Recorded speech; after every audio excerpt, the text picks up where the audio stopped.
Hi, my name is Stacy Mueller, and I'm a librarian here at the College Library. Today I'd like to talk to you about evaluating your sources. When I say sources, I mean anything you're using to help you write a paper or maybe do a presentation. And you like to use something called the 5 W's, asking yourself who, what, where, when, and why. You're looking at one of our research guide pages here. This is available for you through Canvas. There's a link in the library research part of that. Okay, so let's go ahead and get started. So the 5 W's. We want to start out with who. Who wrote it? Are they an expert?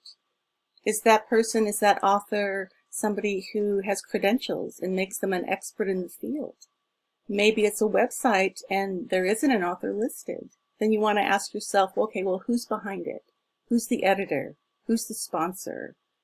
Who holds the rights to that page?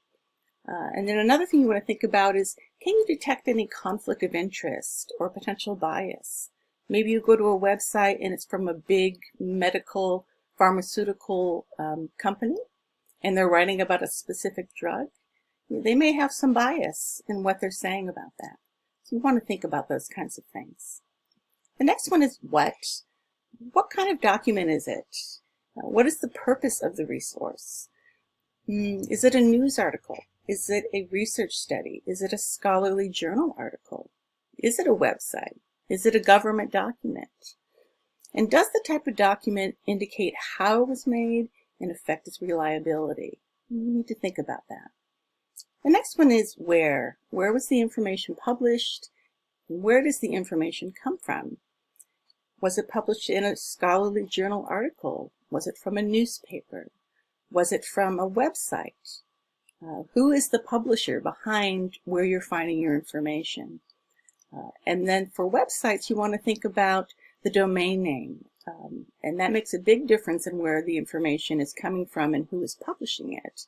So for example, a .edu is an educational organization, and only people affiliated with that organization can publish on that site. A .gov, similarly, only things on a .gov site are published by the government. Whereas a .com is a commercial site.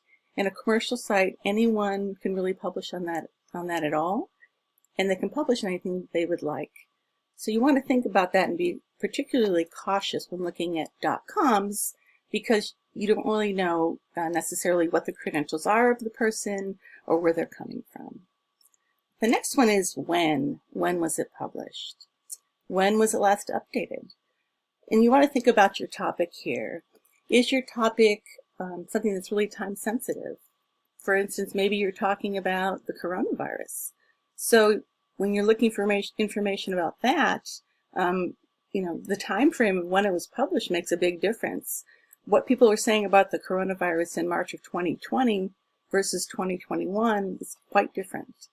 Or maybe you have an historical topic that you're writing about, and then the time-sensitive part isn't so relevant.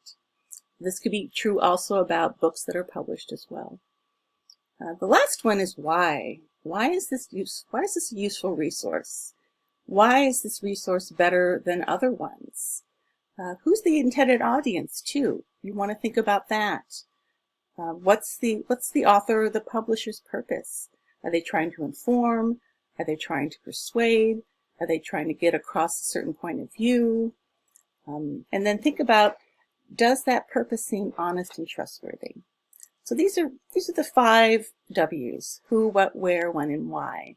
So when looking at your sources, ask yourself these questions about them, so that hopefully the things that you're finding will be things that are very reliable and the types of things we want to see you be using for college level research. Okay, thank you very much.